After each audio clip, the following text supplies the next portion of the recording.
it's Chelsea Gant with Austin Underground, and I am sitting here with Noah Gundersen. How are you doing? Doing well, thank you. Yeah. Good. So you're performing tonight at the Parish here in Austin on your... Does your fall tour have a name, or...? Well, the unofficial title is the Drenched in Blood Tour, because we're super metal.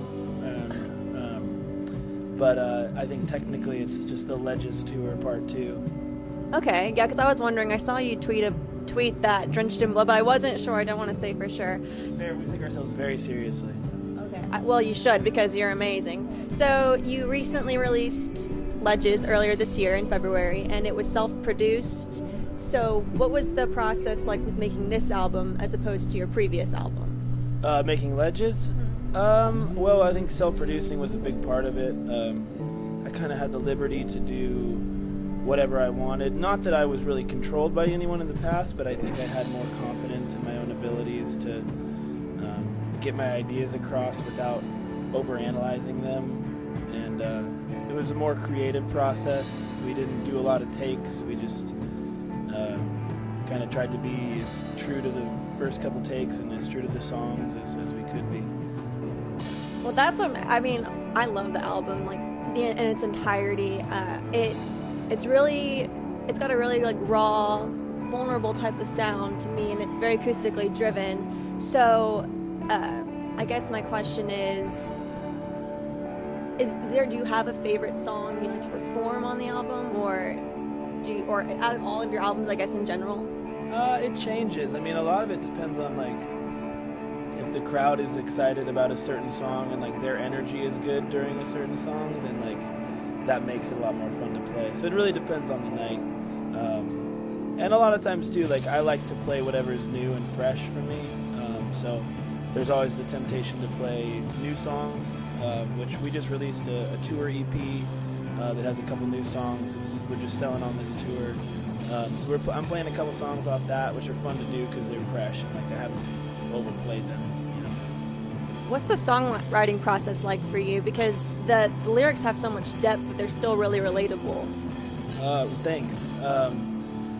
It's I don't know. It's not necessarily like a planned out thing.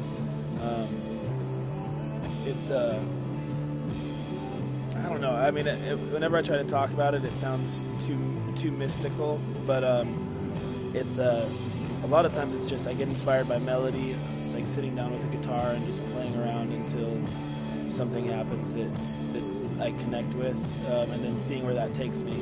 And a lot of times it's like the lyrics usually go in the direction of something I'm experiencing at the moment, or something that's been resonating with me for a while. But a lot of it's pretty spontaneous. But it also takes like sitting down, like giving myself the time and space to allow that kind of that creative impulse to happen. So the music video for Cigarettes came out earlier this year, and it's probably one of my favorite songs like of all time. And Ledges is a beautiful video as well. Do you have a concept in mind when you go into making the videos, or how do you come up with those? Yeah, so the Ledges video was my concept, and I worked with a good friend of mine, Cale Glendenning, in Nashville, and we shot that over the course of like 2 days. And then the Cigarettes video was a concept by a friend of mine named Daniel Blue in Seattle, and he wrote the concept and like the narrative of like the dancer and the relationship thing. But I like to try to be involved with every aspect of the creative process as much as I can. I like the marriage of visuals and audio. I think it's a fun creative outlet. Do you have anything new coming out, or are you just focusing on this tour and this album right now? I actually have a new record done. We recorded it this summer, and it's going to be mixed as soon as I get home. We start mixing in Seattle with this guy named Phil Eck, and then that'll come out sometime next year. Awesome. Okay, I have one more question. If you were stranded on an island in the middle of nowhere, and you could only have 3 things, but none of them can be musical related, what would they be? A knife. Doesn't mean you're stranded on a desert island. I'm thinking practical here. Okay. Or you were thinking more like whatever came life to mind. necessities. Sometimes practical. Yeah, I think a knife.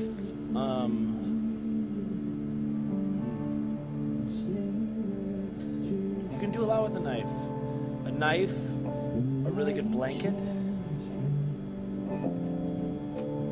and like a bulk size ibuprofen bottle. No one thinks about that. These are important things. They are important things. Well, thank you so much. It was really great to meet you, and I hope you do well and the rest of your tour.